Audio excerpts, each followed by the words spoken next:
a slave in Pharaoh's prison dragged out to interpret Pharaoh's dream. The interpretation made Joseph Egypt's vizier, and Egypt became grain house of nations. Famine affected Canaan tribes, including House of Jacob came for grain. House of Jacob invited to settle in Goshen near to the grain, near to their son. Generations passed. New Pharaoh rose and turned Joseph's people into slave. God drawn out Moses from Nile River to Pharaoh's palace as a prince, and drawn out him as a shepherd of sheep and goats, then shepherd of nation. This was the final patriarch journey of out of Canaan, and the Exodus journey to Canaan. The Joseph to Moses, the Patriarch Link, and the Exodus seed. There was a time when God spoke often. He walked in the garden, he warned Cain. He gave Noah instructions, covenants, and rainbows. Then he stopped. Between the ark and the altar of Abraham, generations passed. 10, maybe more. Cities rose, languages scattered, kings ruled, people wandered, but God said nothing. It is He alone who knows how many He spoke to during that long silence. But Scripture tells us clearly, after Noah, it was Abraham who heard His voice again. Abraham. The one who left everything, not knowing where he was going. The one to whom God said, "To your descendants I will give this land. Through you, all nations will be blessed."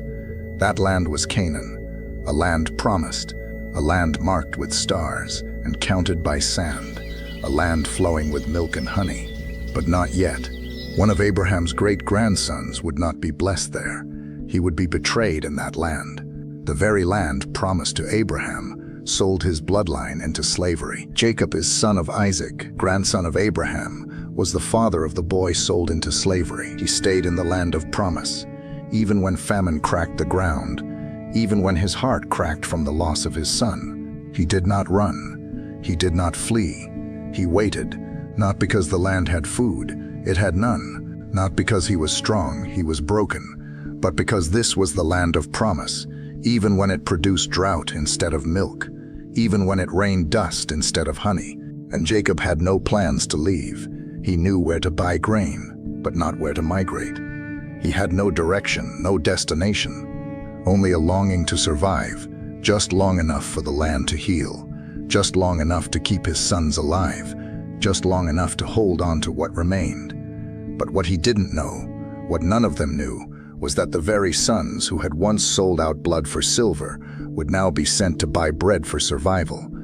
The same hands that betrayed their brother were now extended in desperation, and the silver they once used for evil was now offered in humility. They entered Egypt, seeking grain, but found something far heavier, a face from the past, a reckoning long delayed. They returned to Jacob, mouths full of wonder, eyes wide with the impossible. "We found him, the one we told you about his death. He lives." And Jacob's direction changed, not for grain, but for grace, a journey not of escape, but of reunion. But before that story unfolded, before Egypt became a haven, there was a pit. The boy Joseph was no warrior, no shepherd hardened by the cold or the sun. He was a dreamer, while his older brothers rose early to tend flocks and return with dust on their tunics and thorns in their sandals. Joseph often stayed back in the tent with his youngest brother, Benjamin. Their days were filled with laughter, stories, and small hands reaching for one another. But behind Joseph's smile were shadows no one saw. His mother, Rachel, had died giving birth to Benjamin when Joseph was about 6 years old. He had been standing outside the tent the day it happened, holding a strip of linen in his hand, unaware that his world was being torn apart inside. He remembered the moment his father Jacob stepped out with hollow eyes. He remembered clinging to Jacob's tunic, asking, "Where is Mama?" Jacob didn't answer at first. Instead, he knelt down and whispered, "She gave us Benjamin," and gave her breath away. Joseph never forgot the silence that followed, heavily woven with sorrow and unspoken pain. From that day forward, he saw Benjamin not just as a brother, but as the last gift of his mother. And so Joseph became Benjamin's second mother. He taught him words. He sang to him Rachel's songs. He shielded him from his brother's rough games and harsh tempers. But the tent of Israel was not always a safe place for a favored son. The older brothers, Reuben, Simeon, Levi, Judah, and the rest, watched Joseph with wary eyes. They saw Jacob's favor, the robe of many colors, the way he listened to Joseph's dreams with pride, and they hated it. Every kind word from Jacob to Joseph was like salt in their wounds. Still, Joseph remained gentle. He wasn't blind to their hatred, but he believed in the good. He believed God saw what men didn't. And he believed that dreams meant something. But one night, the dreams stopped. Not because they vanished, but because Joseph feared to speak them. He had dreamed of stars bowing, of wheat bending before him, and now he bent under the weight of fear. Then came the morning, the one that would change everything. Jacob sent Joseph to find his brothers who were tending the flock near Shechem. He kissed Benjamin on the head before leaving, promising he would return soon. He even tucked a dried flower from Rachel's grave into his belt, as he often did when walking alone. He wandered through hills, asking strangers if they had seen his brothers. A man pointed toward Dothan. Joseph smiled and ran. He thought perhaps they would speak to him kindly today.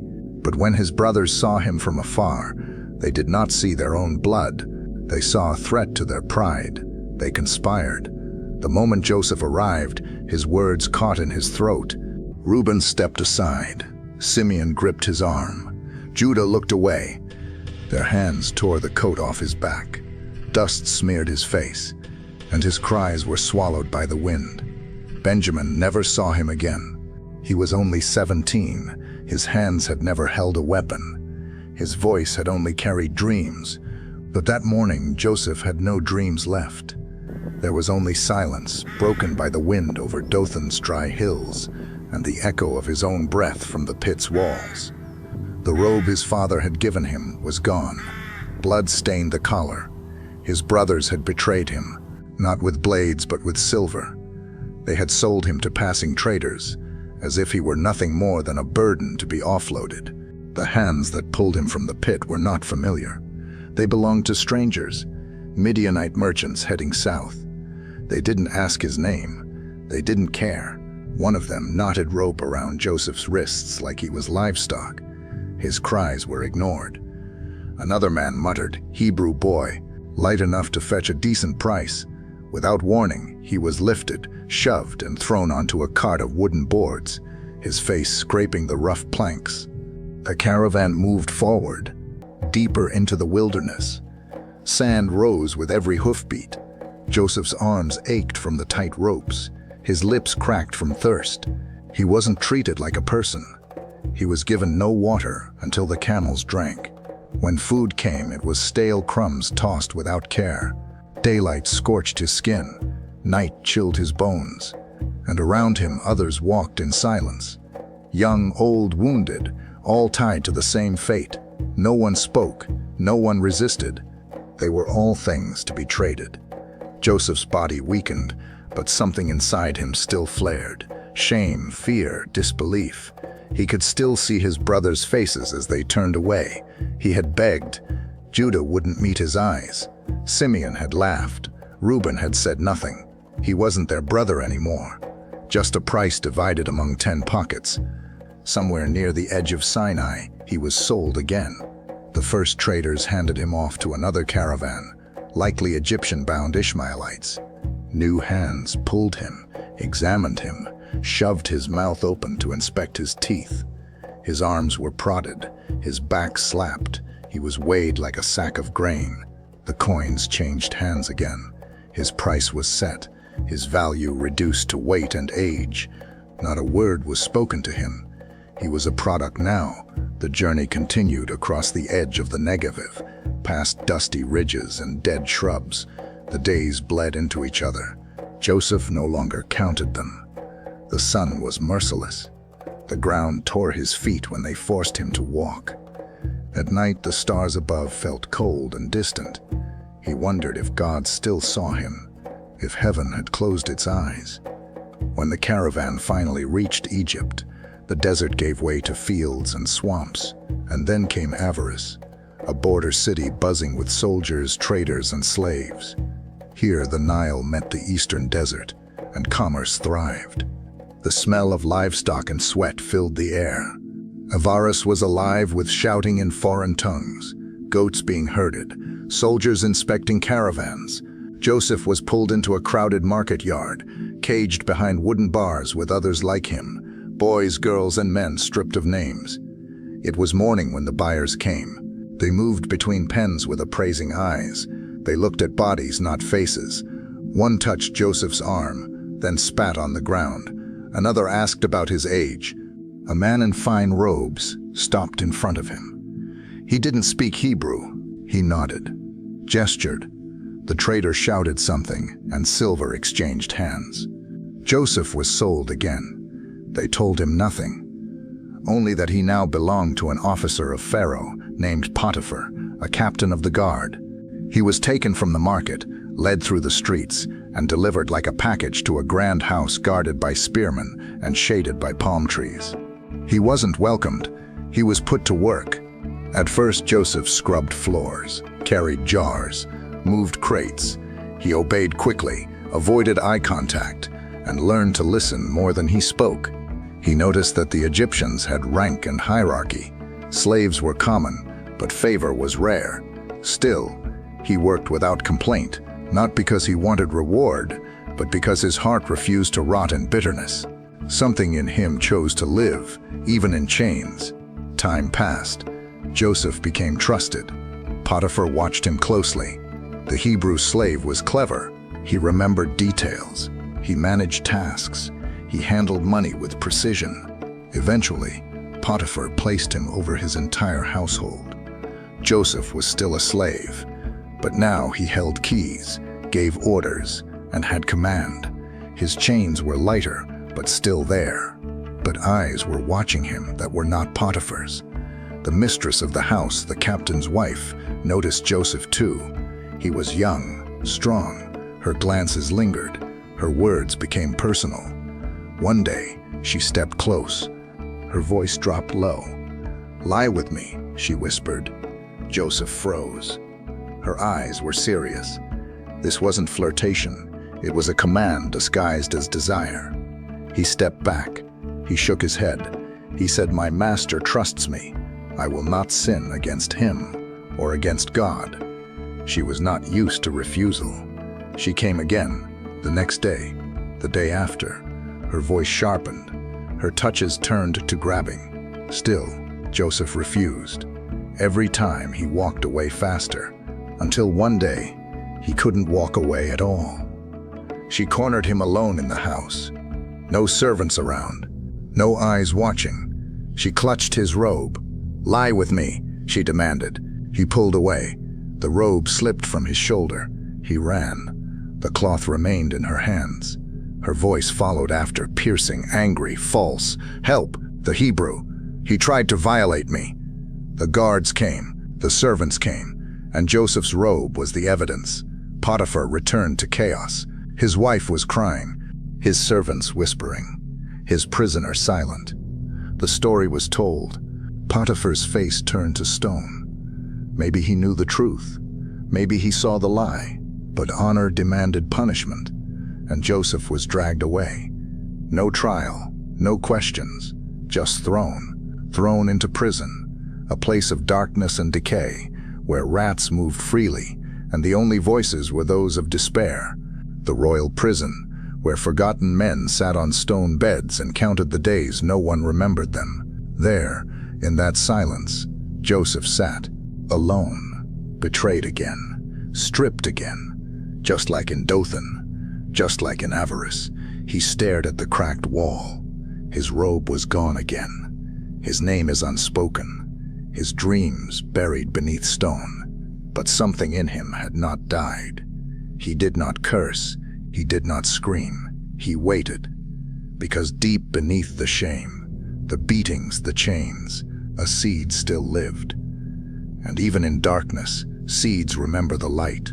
The prison had no clocks, only shadows crawling across the stone. For 2 long years, Joseph sat behind its walls, forgotten by men, remembered by pain. His days were repetitive, his nights silence.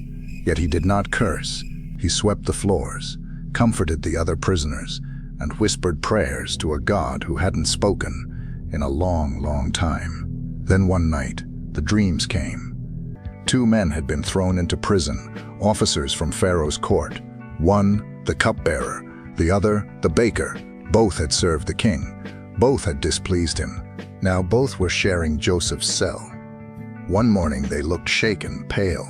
Joseph asked, "Why are your faces downcast today?" They answered, "We both had dreams, but there is no one here to interpret them." Joseph looked at them with steady eyes. "Interpretations belong to God. Tell me your dreams." The cupbearer spoke first. "In my dream, I saw a vine with 3 branches. It budded, blossomed, and its clusters ripened into grapes. I took Pharaoh's cup, squeezed the grapes, and placed it in his hand." Joseph listened closely. Then he said, "The 3 branches are 3 days. In 3 days, Pharaoh will lift up your head and restore you to your position. When that happens, remember me. Mention me to Pharaoh. Get me out of here." Hope flickered. The baker, encouraged, shared his own dream. "I had 3 baskets of bread on my head. In the top basket were baked goods for Pharaoh, but birds came and ate them from the basket." Joseph's expression turned grave. He swallowed before answering. "The 3 baskets are 3 days. In 3 days, Pharaoh will lift off your head. You will be impaled, and birds will eat your flesh." 3 days later, both dreams came true. The cupbearer lived, the baker died, and Joseph was forgotten again. Years passed. Then one night, Pharaoh dreamed. Twice, the palace awoke in confusion. Pharaoh summoned every magician, every wise man, but none could interpret the dreams. His face grew harder each day. Egypt held its breath. That's when the cupbearer finally remembered. "I know a man," he told Pharaoh, "a Hebrew in prison who interprets dreams." Joseph was dragged from the dungeon, washed, shaved, and clothed in linen. For the first time in years, he stood in open daylight, face to face with Pharaoh. Pharaoh spoke, "I've heard you can interpret dreams." Joseph answered, "I cannot. But God will give Pharaoh the answer he seeks." Pharaoh recited his dreams. 7 fat cows came from the Nile, followed by 7 skinny cows that devoured them. Then 7 full heads of grain were swallowed by 7 thin ones. Joseph listened, then spoke, "The dreams are one. God has revealed what he is about to do. 7 years of abundance are coming to Egypt, followed by 7 years of famine so severe the abundance will be forgotten. Let Pharaoh appoint a wise man to oversee the land. Store grain during the good years to survive the bad." Pharaoh and his court were stunned. Wisdom poured from the Hebrew's mouth like rain in the desert. "Can we find anyone like this man? In whom is the Spirit of God?" Pharaoh asked. That day Joseph was lifted from chains to command. "You shall be over my house," Pharaoh declared. "Only in throne will I be greater than you." Joseph was given the signet ring of Pharaoh, robes of fine linen, and a gold chain. They paraded him through Egypt in a chariot, crying, "Bow the knee!" The boy who had once begged from a pit was now vizier of Egypt. The years of abundance came, just as Joseph said. Fields burst with grain, storehouses overflowed, and Joseph oversaw it all with calm precision. Egypt had never seen such order.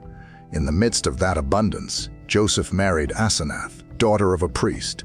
He had 2 sons, Manasseh, meaning God has made me forget my suffering, and Ephraim, God has made me fruitful in the land of my affliction. Then came famine, not only in Egypt, but across Canaan and beyond. And one day, Joseph saw 10 familiar figures among the starving crowds. His brothers had come to buy grain. They didn't recognize the royal man before them, but Joseph recognized them instantly. The ones who had stripped him of his robe, sold him for silver, left him for dead. He tested them, not in cruelty, but in wisdom. He wanted to see if their hearts had changed. He wept, in private, several times, and finally he revealed himself. "I am Joseph, your brother, whom you sold into Egypt." They trembled, fell back in fear, but Joseph did not strike them. He embraced them. "Do not be angry with yourselves. You meant evil against me, but God meant it for good, to save many lives. He sent for his father." And Jacob, now an old man, traveled to Egypt with all his children, flocks and legacy. Pharaoh welcomed them and gave them land in Goshen, where they could dwell apart and grow. Joseph embraced his father, wept on his neck. After decades apart, father and son were together again. Years passed. Jacob died peacefully in Egypt. Joseph honored him, carried his body to Canaan, and buried him beside Abraham and Isaac. And then Joseph returned to Egypt. He lived 1110 years. He saw his children's children. He saw Israel multiply. He saw the beginnings of a people becoming a nation. But death, even for princes, is certain. Before he died, Joseph gathered his family. "I am about to die," he said, "but God will surely come to your aid and bring you out of this land, to the land he promised Abraham, Isaac, and Jacob." He made them swear, "When God brings you out, carry my bones with you."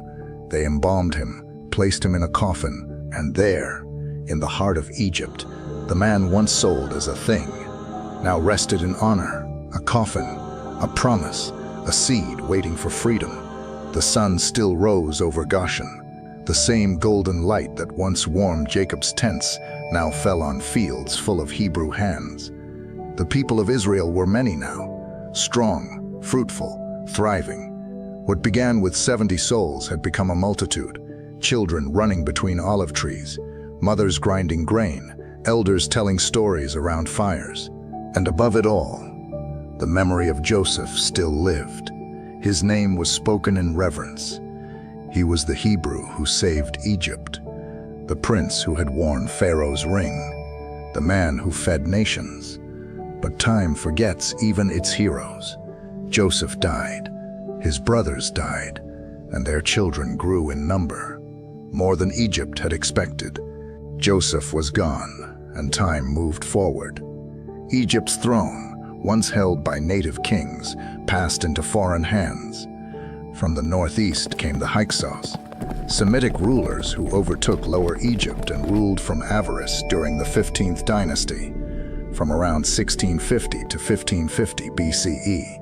The Hebrews remained in Goshen through this change in power, living as they had before, quiet, unarmed, without favor or resistance. But the Hyksos reign left a wound on Egypt's pride. In time, native kings returned. Under Ahmose I, founder of the 18th dynasty, the Hyksos were expelled, and the throne reclaimed with vengeance. In this new regime, the Hebrews were no longer seen as Joseph's people. They were outsiders like Hyksos, numerous, settled in the same region the Hyksos once controlled. To the new Pharaoh, they were not guests, they were a reminder. He did not remember Joseph. He did not care for stories of grain and famine. His throne had been carved by ambition. His heart beat with fear, and what he saw in the land of Goshen was not a peaceful people. He saw a threat, a crown of fear. One morning, the Pharaoh stood atop his palace balcony, robes whipping in the wind. His eyes scanned the horizon, the green of the Nile, the brown of distant pyramids, and the white tents of the Hebrews. He turned to his advisors. "Look at them," he said. "The people of Israel have become too many, too mighty. If war breaks out, they may join our enemies, fight against us, and escape from the land." The others nodded in silence. And Pharaoh made a decision that would echo through generations. We must deal with them shrewdly. That day the first orders were given, taskmasters and chains. They came without warning, soldiers in bronze helmets, scribes with scrolls, whips carried loosely in hand. The Hebrews were assembled, their leaders questioned, their men counted like cattle. Then came the chains, not for punishment, but for control. Hebrew hands were sent to build the store cities of Pithom and Ramesses, new monuments to Egypt's power. Stone by stone, they were forced to labor under the desert sun. No rest, no reward, just quotas and lashes. They became a people of burden. They lifted bricks with bloodied palms. They sang no songs. Their laughter died in dust. But Pharaoh's fear did not ease. The more they were oppressed, the more they multiplied. He saw them even in his dreams. Hebrew boys running wild, Hebrew men lifting swords in his imagination, Hebrew tents spreading like fire across his empire. And so he turned cruelty into law, the war on the womb. The next decree struck deeper than chains. He summoned the Hebrew midwives, Shiphrah and Puah, and gave them words that burned like fire. When you attend a birth, if the child is a son, kill him. If it is a daughter, let her live. It was no longer just slavery. It was genocide, wrapped in silence. But the midwives feared God more than Pharaoh. They did not kill. They delivered life in secret, hiding sons, whispering hope to trembling mothers. And when Pharaoh demanded an answer, they replied, "Hebrew women are vigorous. They give birth before we arrive." The lie saved many, but Pharaoh was not finished. The river order. When deception failed, he gave his command to the entire land.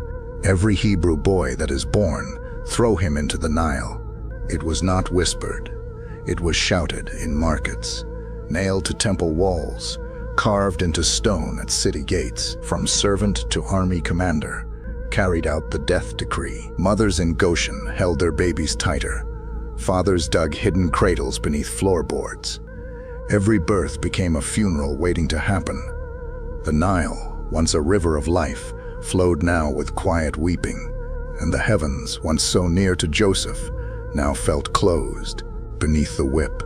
The Hebrews endured, but they did not rejoice. The sun was a furnace above their heads. The ground was rough under bare feet. Their names were barked like orders. Their backs bore scars that never healed. Children watched fathers collapse beside bricks. Girls grew up learning silence. Boys grew up knowing fear. Still, the people cried out, not with voices, for the guards would punish that, but in their hearts. And in the quiet, when no one dared speak, someone might whisper, "Where is he, the God of our fathers? Does he remember Abraham? Will he visit us as he visited Joseph?" But silence was the only answer. For now, Egypt grows fat on Hebrew bones. The cities rose higher. Pithom gleamed in the desert sun.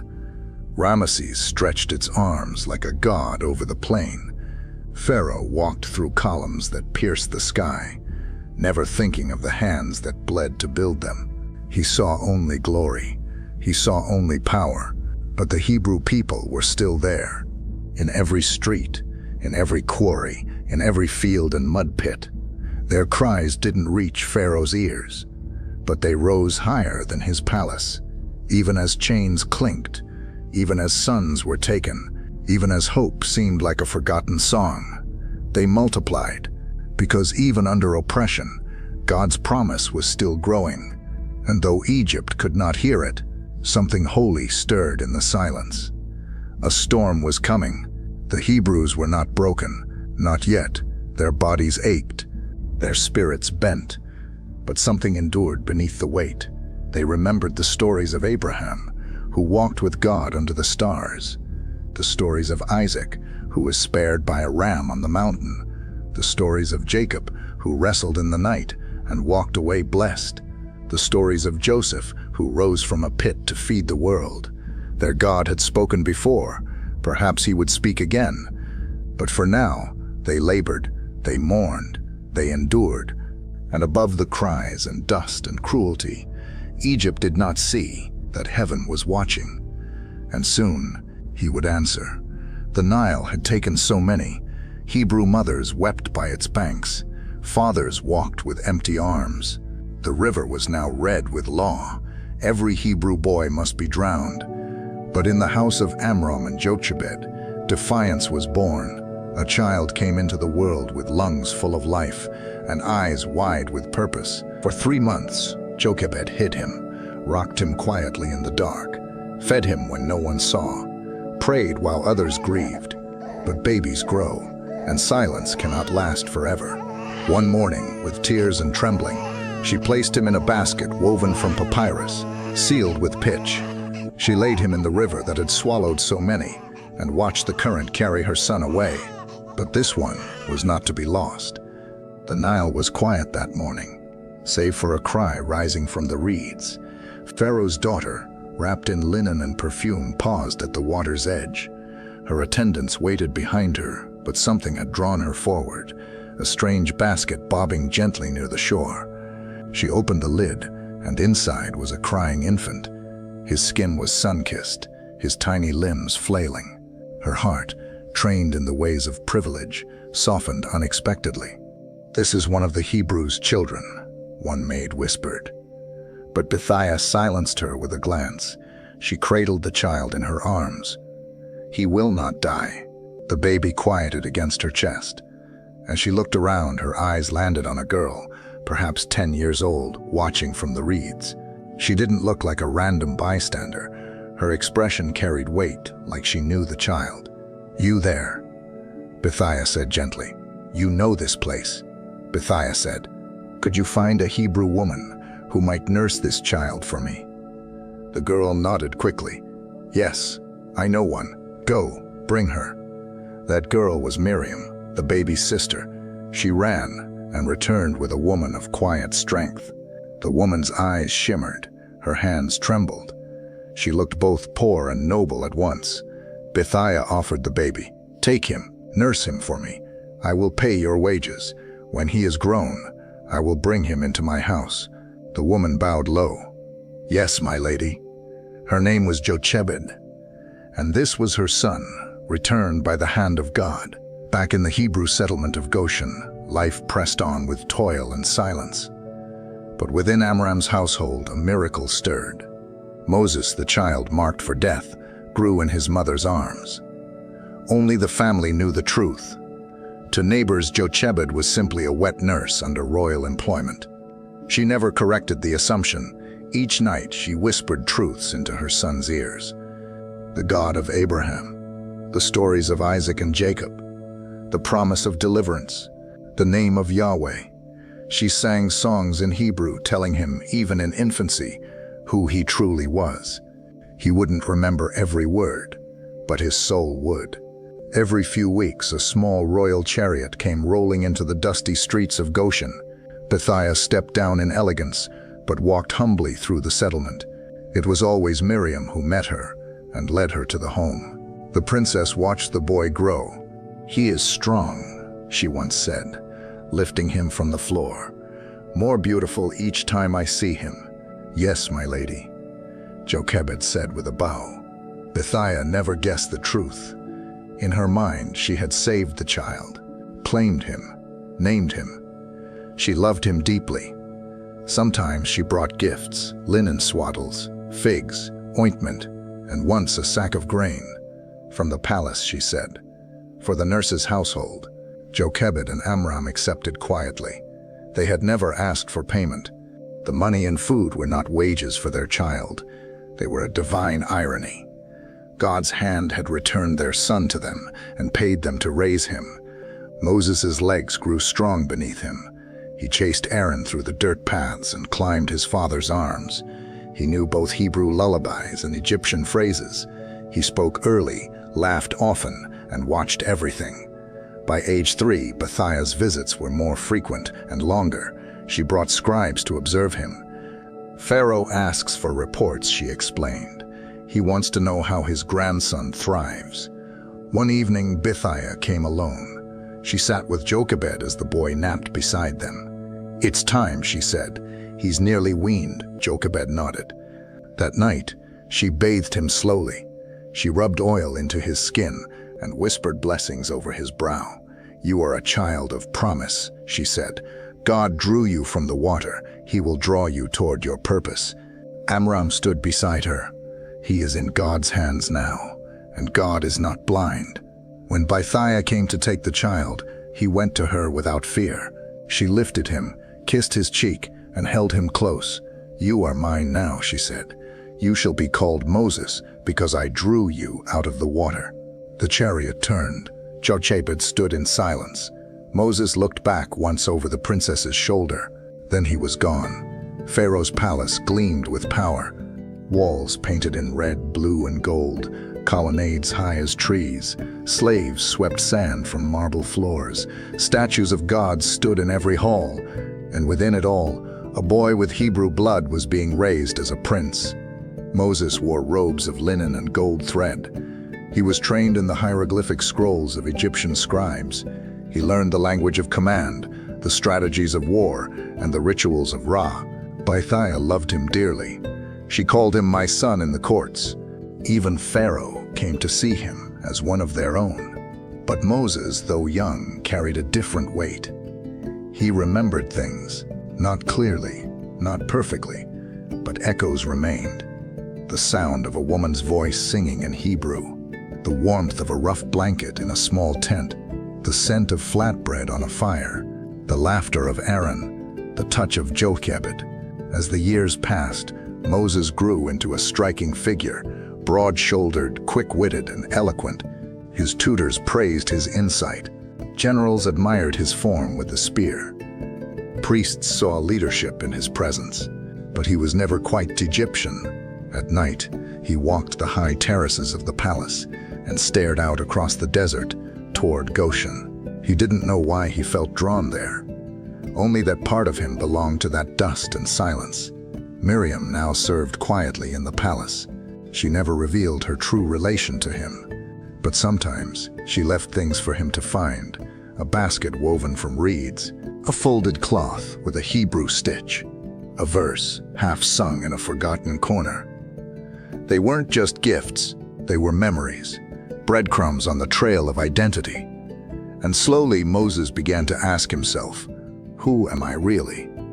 Why do the cries of the slaves pierce me more than the praises of nobles? One day, a court tutor made a casual insult. These Hebrews breed like cattle. Moses did not answer. He simply stared, his jaw tight, his eyes distant. A storm was forming in him. He lived in gold, but dreamed of earth. He spoke Egyptian, but longed for Hebrew. He was the adopted son of a queen, but he felt like a stranger in his own skin. He was being drawn again, not from water this time, but from identity, memory, calling. While his people bled in the fields, Moses learned the ways of kings, but he never forgot the whispers of his mother, the stories of Abraham, Isaac, and Jacob, the knowledge that he was not Egyptian, even if he wore their robes. One day, when he was grown, he went out to see his people, the Hebrews. He saw their suffering with his own eyes. He saw the whips, he saw the chains, and he saw a taskmaster beating a Hebrew man until his back broke. Moses looked left and right, and when no one was watching, he struck. The Egyptian collapsed, bloodied and still. Moses buried him in the sand. But word spread. Pharaoh heard, and the prince became a fugitive. He ran from the throne, from the city, from everything he had known. The desert did not welcome him. It stripped him.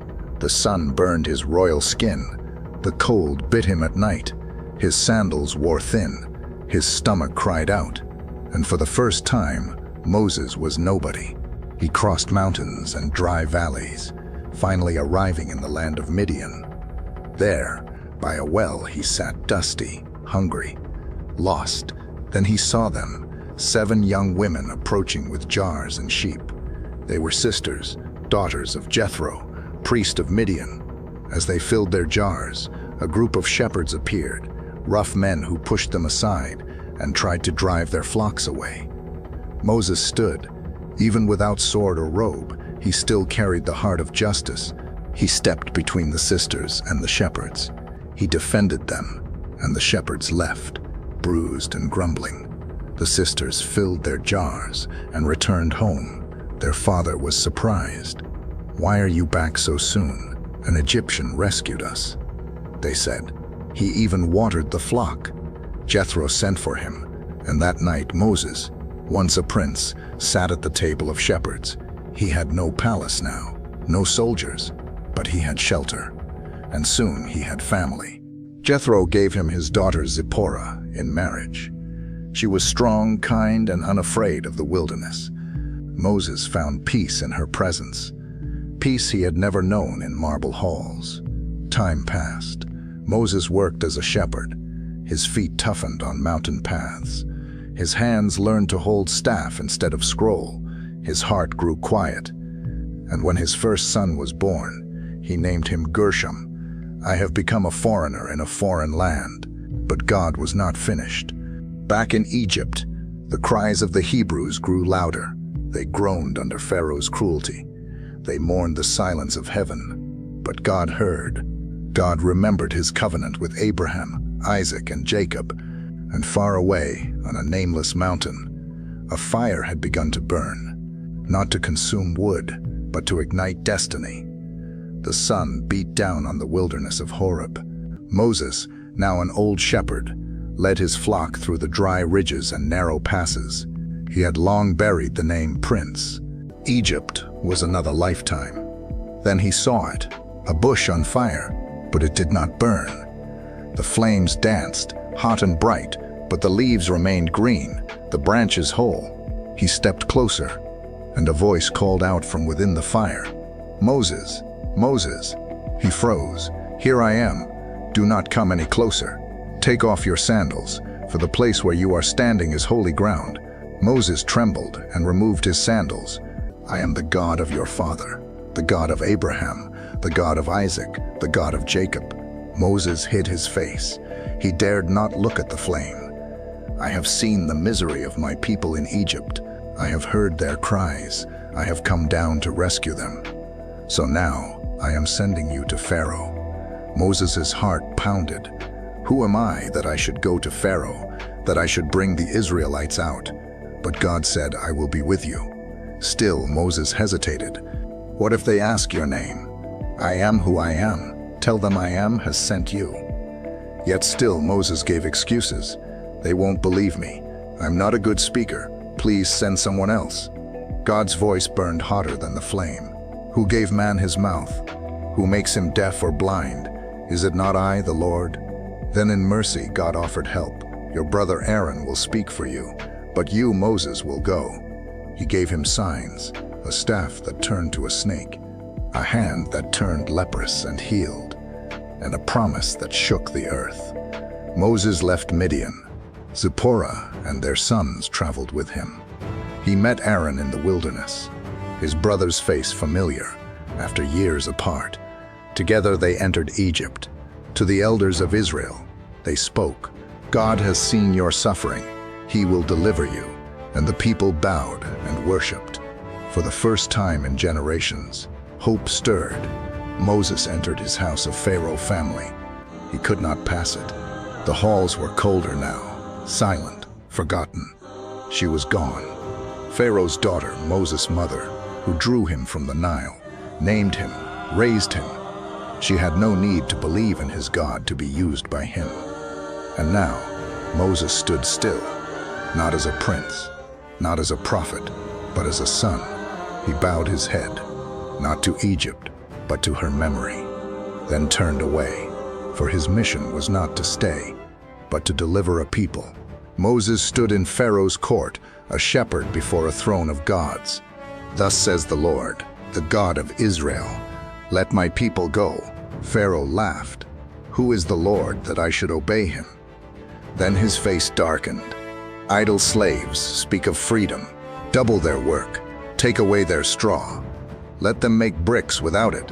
The people turned on Moses. "You have made us stink before Pharaoh. You have brought nothing but trouble." Moses cried out, "Lord, why have you sent me?" But God answered, "Now you will see what I will do to Pharaoh." The first blow. Nile turns to blood. Plague 1. Moses met Pharaoh at the Nile. Aaron struck the water with the staff. The river turned red. Fish died. The water stank. But Pharaoh's magicians mimicked the sign. He hardened his heart. At God's command, frogs surged from the Nile. Plague 2. They entered ovens, beds, bowls. They croaked in palaces. Pharaoh begged, "Pray to your God, take them away." Moses prayed. The frogs died. But Pharaoh hardened his heart again. Dust rose into the air and turned into lice that crawled on man and beast. Plague 3. The magicians whispered, "This is the finger of God," but Pharaoh would not bend. Then came swarms of flies, thick as smoke, plague 4. They covered Egypt, but not Goshen, where the Hebrews lived. Pharaoh called Moses, "Go sacrifice, but do it here in Egypt." "No," Moses said, "we must go 3 days into the wilderness." Pharaoh agreed, then lied. He hardened his heart again. All of Egypt's livestock collapsed, but not a single Hebrew animal was harmed. Plague 5. Still Pharaoh's heart turned to stone. Soot from a furnace was thrown into the air. It became dust that spread boils, painful sores on skin. Plague 6. Magicians could no longer stand before Moses. They too were covered in boils, but Pharaoh still refused. Then came the storm. God warned, "I will send the worst hail Egypt has ever seen." Plague 7. Bring your people and animals indoors. Some Egyptians listened. Thunder split the sky. Fire rolled across the clouds. Hail fell like stones from heaven, smashing trees, crushing crops, shattering the earth. It rained fire. The land was torn open. Only Goshen stood untouched. Pharaoh trembled. "I have sinned," he said. "The Lord is on the right. Pray for me." Moses prayed. The hail stopped. And Pharaoh, once again, hardened his heart. Closing Egypt bled. Its gods were silent. Its rivers were red. Its people cried. But Pharaoh would not bow, and God had more to say. The air was still. After the hail, Egypt tried to breathe again. But the ground was stripped, trees shattered, wheat and barley crushed beneath shards of ice. Pharaoh walked his halls in silence. His court no longer boasted, his gods no longer answered.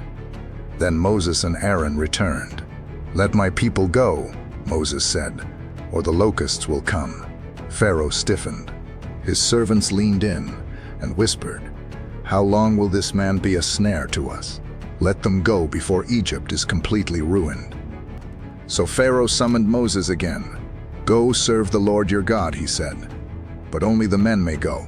Moses replied, "We will go with our young and old, with our sons and daughters, with our flocks and herds. We all must go."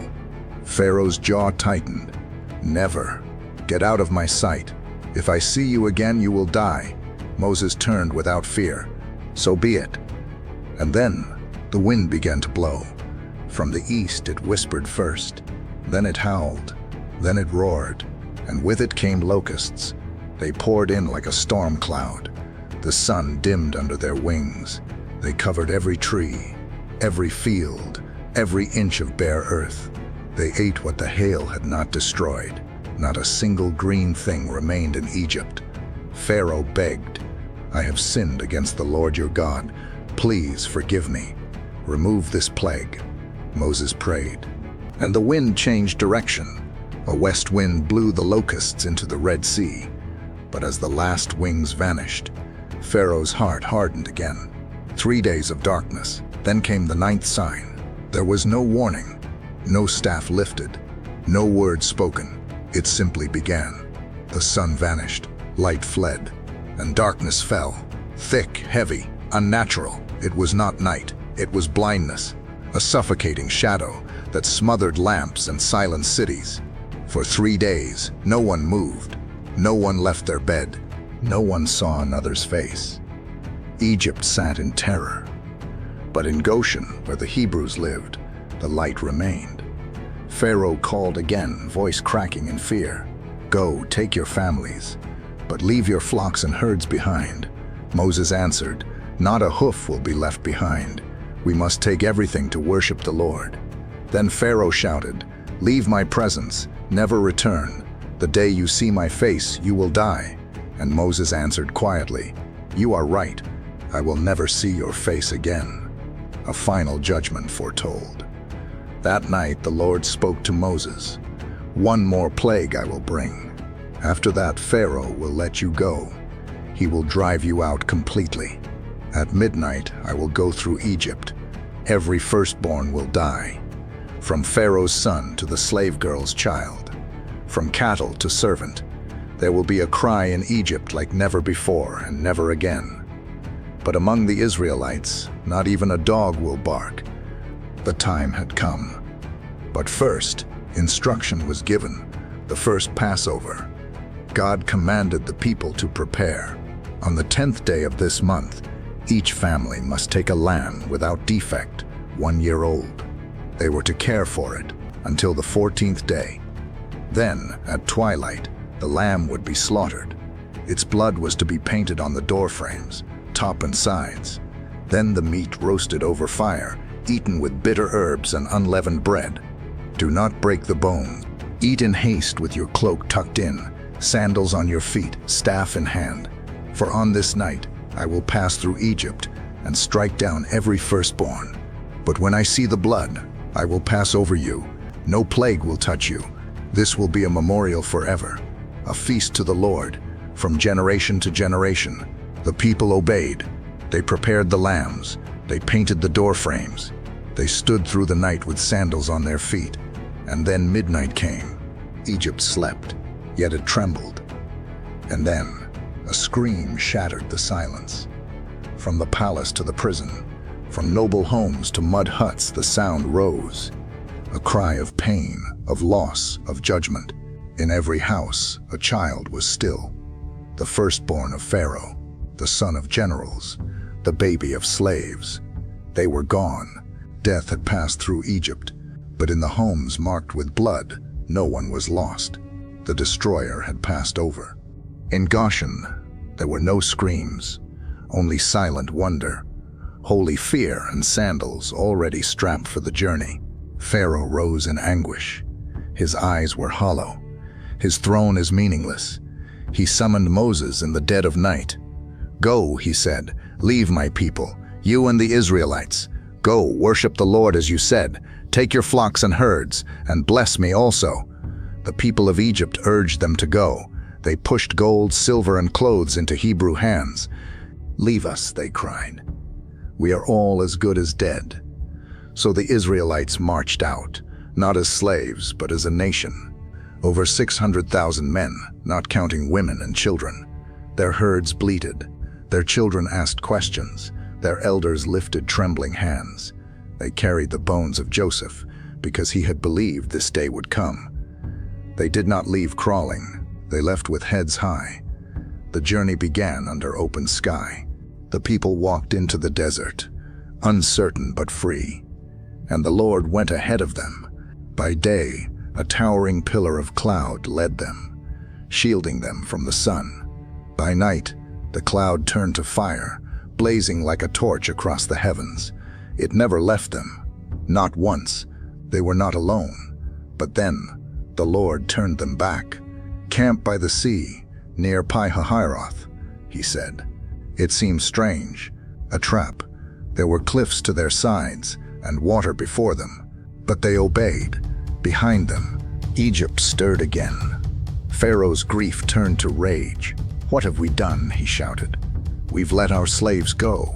Chariots rolled out. Horses roared. 600 elite chariots, soldiers in gleaming armor, thundered toward the wilderness. Pharaoh himself led them. The ground shook, and the Israelites turned to see dust rising on the horizon. Fear at the water's edge. The people panicked. "Were there no graves in Egypt that you brought us to die in the wilderness?" They shouted to Moses. "We told you, leave us alone. It would have been better to serve the Egyptians than to die here." Moses stood before the roaring sea, the people behind him, the enemy closing in. Then he raised his voice, not to them, but to heaven. And the Lord spoke, "Why do you cry to me? Tell the people to move forward. Lift your staff, stretch your hand over the sea." Then it happened. The cloud that had led them moved. It shifted behind them, a wall between Egypt and Israel. On one side, darkness. On the other, divine light. Then Moses lifted his staff, and the wind began to blow. The sea splits. A roar filled the air. The waters trembled, and then they parted. The sea split in two. Walls of water towered on the left and right, and in between lay a dry path. Hard ground where sea creatures had swum just moments before. The Israelites stepped in. One by one, tribe by tribe, they entered the impossible, mothers holding children, men gripping staffs. elders leaning on others. They passed through with eyes wide and hearts pounding. The cloud held Egypt back until the last Hebrew stepped onto the far shore. Then the cloud lifted, and Pharaoh gave the command. His chariots plunged in after them, into the sea path. God fights for them. But in the midst of the waters, something changed. Chariots stuck, wheels locked, horses panicked. The Lord fought for Israel, not with sword or spear, but with chaos. The soldiers cried, "Let us flee. The Lord is fighting for them against Egypt." From the opposite shore, Moses stood again. The Israelites watched in silence, and the Lord said, "Stretch out your hand over the sea." Moses did, and the waters returned. Pharaoh and his army destroyed. The walls of the sea collapsed. Chariots vanished beneath crashing waves. Horsemen were swept away. The sea swallowed Pharaoh's army in a single breath. Not one of them remained, and the people stood on the far shore, soaking wet, breathless, free. They had walked through death and come out alive. Their chains were gone. Their past is buried under water. For the first time in 400 years, Israel was no longer a slave. The waves settled. Silence hovered above the Red Sea, where Egypt's pride had drowned. The wind stilled. The sun rose on a new day. A free people stood where once they had bowed beneath whips. Then a voice rose above the crowd. It was Miriam, the sister of Moses. The same girl who once watched a baby float in the Nile now raised a tambourine in her wrinkled hands. Her voice, aged but fiery, pierced the morning. "Sing to the Lord, for he has triumphed gloriously. Horse and rider, he has thrown into the sea." Women joined her. They danced, they clapped. The tambourines rang across the sand. Chains had fallen. Egypt was behind them. God had fought and won. That song would echo for centuries. The desert path. Then came the desert. The joy of the sea gave way to heat, wind, and thirst. They walked for 3 days without water. The children grew restless. The cattle moaned. Tongues dried. The people grumbled. When they found a spring at Marah, they drank eagerly, only to spit it out in disgust. The water was bitter. "What shall we drink?" they cried. Moses went to the Lord. From there they came to Elim, where 12 springs and 70 palm trees offered rest. For a moment, peace returned. Then they marched again, Mount Sinai in the distance. As they neared the great mountain, the people saw Sinai rise like a giant from the wilderness. Its peak pierced the sky. Lightning curled around it, even in daylight. It was more than a mountain. It was a meeting place, a place where God would descend. The people pitched their tents below. Dust swirled, hearts waited, and far away, someone else had been watching the journey from a distance. Jethro hears the news in Midian. Word had reached the tent of Jethro, priest and shepherd. He had heard the whispers. The Hebrews crossed the sea. Egypt's army is gone. The God of Israel has shaken the world. Jethro's heart stirred.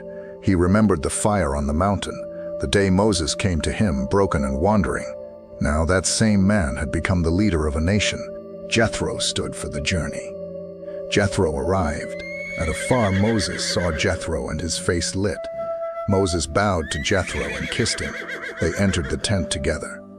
There, Moses told all that the Lord had done: the plagues, the sea, the fire and cloud, the water from the rock. Jethro listened, eyes wide. Then he lifted his voice in awe. "Now I know that the Lord is greater than all gods." He offered a burnt offering, and Jethro, Midianite priest, sat with Aaron and the elders of Israel before God, a table of nations, a foretaste of something greater to come, Jethro's wisdom. The next morning, Jethro rose early and watched Moses take his place before the people. From sunrise to sunset, they came with their disputes. Moses listened to every case, great or small. He answered alone. Jethro frowned. When the day ended, he spoke gently. "What you are doing is not good. You will wear yourself out. The work is too heavy for one man." Moses listened.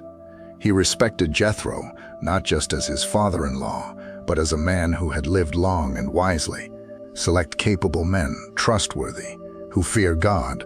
Appoint them over thousands, hundreds, fifties, and tens. Let them handle the small matters. You handle the difficult ones. Moses nodded. The next day it was done. Justice flowed through Israel like a river.